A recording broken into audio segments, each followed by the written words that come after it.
Welcome to the Story Learning Podcast, regular doses of language learning tips and motivation to help you become fluent in any language. With me, Olly Richards. For language programs, books, free resources, and much more, visit StoryLearning.com.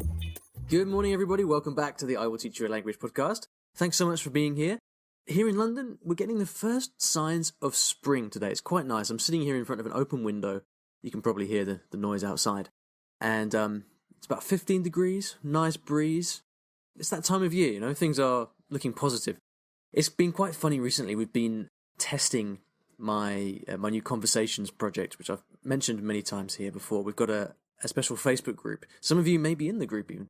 Over 100 people are in there now testing the samples of material that are currently in French, Italian, and Mandarin Chinese. And it's been so funny seeing the different reactions from people because to exactly the same material, you have so many different kinds of feedback. Like, one guy said, Olly, I've got to be honest, I didn't enjoy these at all. And then someone else said, I'm really loving working with these materials. Thanks so much for making them. And then someone else said, Olly, you asked whether we would enjoy, whether we would want to study with this kind of material. And the answer is a resounding yes. And then everything in between. So it's been so interesting to see that. And I'm obviously really looking forward to getting this out into the world. It's still a few months away.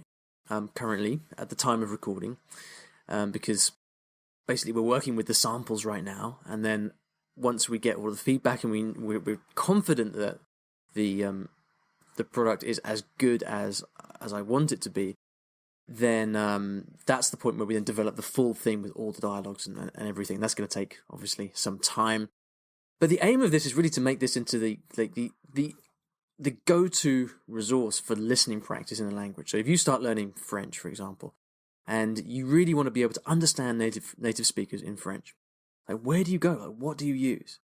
And this is going to be the resource that you need across different levels. So you have your resource for A2, for B1, for B2, different proficiency levels, a solid collection of material. I'm really, really excited about it. But anyway, enough of that. I'm sure you'll hear a lot more about that in due course. Now, let's get straight into today's question from Selman. Hello, Olly Richard. My name is Salman Jafar. I'm from Algeria. First of all, I really want to thank you for your podcasts because are very useful. I kind of take them as a sort of motivation. Before, I was just like motivation. When I discovered your blog, I became full of motivation. I already listened to your podcast entitled How I Can Stay Motivated in My Language Learning.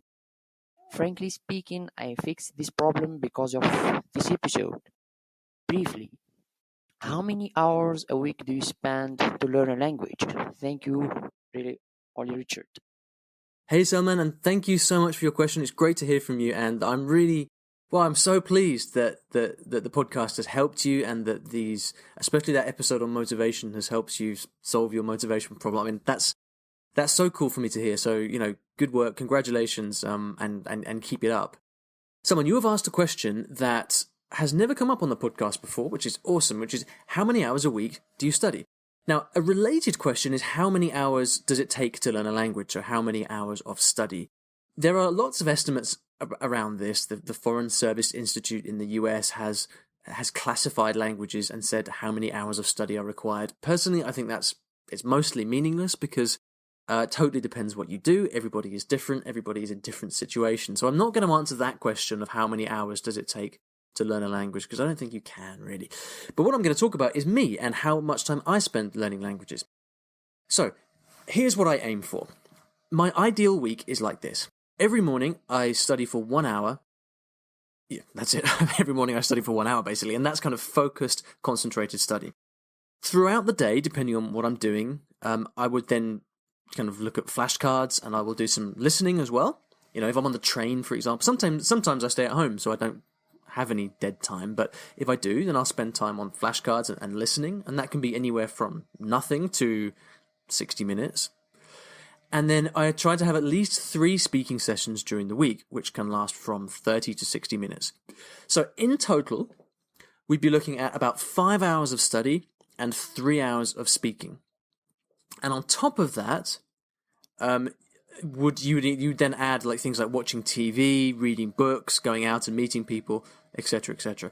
So it really kind of depends how you define study. The thing is, for me, there like you can have 10 different people studying for an hour each, and they will do totally different things. So there's no such thing as study as such, because that means different things to different people. Some people study really well. Other people can study for hours and kind of waste their time. So that's why I really like to have 1 hour of focused study in the morning, because that's like, it happens in the morning, I'm fresh, it's before I start the day, so I don't get distracted. And I just make whatever the precise activities that I'm doing, I try to make sure that I'm really, really focused for that 1 hour. And I kind of find that, my friend Alex Rawlings said to me once that 1 hour a day of study is about the maximum useful time. And I always found that interesting. It seemed quite low, but I know what he means now, and I kind of agree with that. If I study for more than 1 hour, it's like I almost learn too much stuff and I can't process it. So I like to aim for this 1 hour in the morning, and I don't do it every day. I'll do it maybe 5 days a week, and maybe not do it at the weekends. But those 1 hour sessions in the morning are the kind of engine of my learning, and I would need that. Has to happen.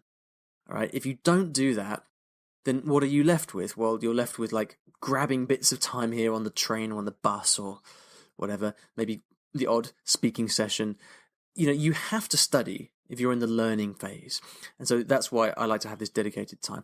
So we'd be looking at about, anywhere between, I'd say about 5 hours of study and maybe up to 10 hours of total time spent with the language every week. Now, here's the thing. I don't do this all the time.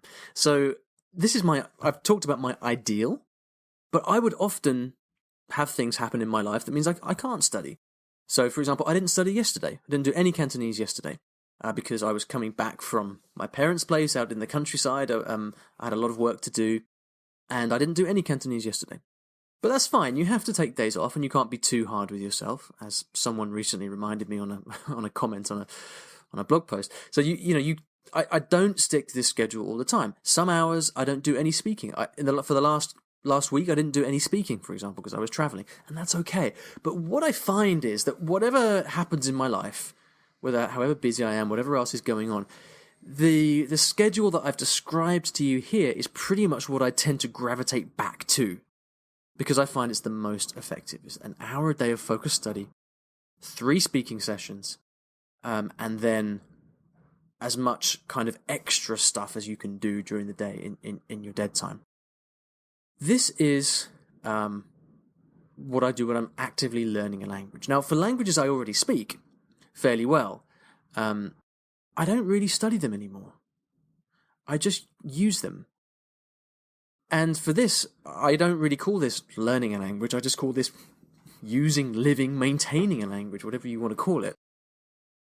So, the schedule that I've talked about is really what's happening when you are actively learning a language, which I guess, Salman, for you is probably English right now.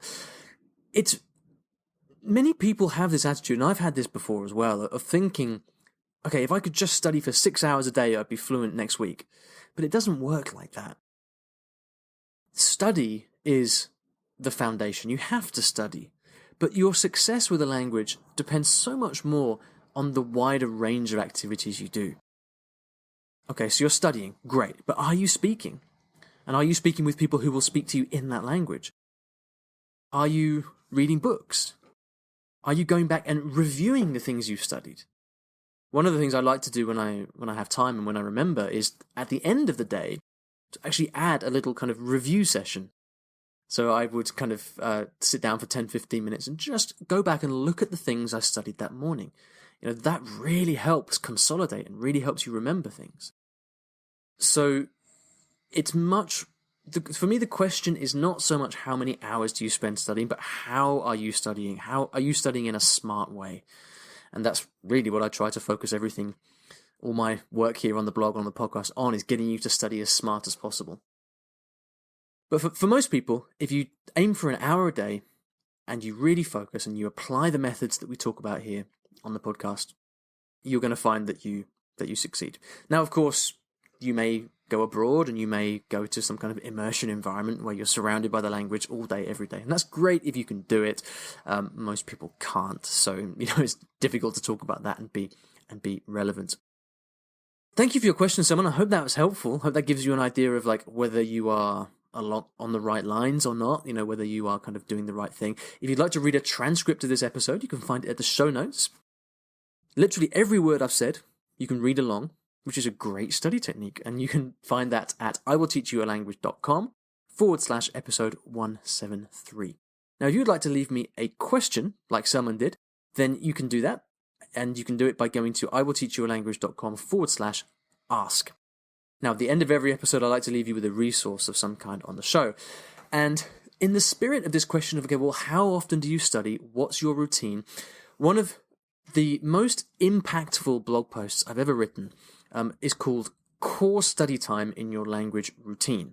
And it is all about, we've actually been talking about this in the last few episodes. It's about how do you study in the most effective way. So go and read that blog post because it sums up everything that I've been talking about here. And I describe my routine in lots of detail. So again, to read that blog post, you can find a link to that in the show notes. One more time, that's iwillteachyoualanguage.com/episode 173. Thank you so much for listening, and I'll see you back in the next episode of the podcast.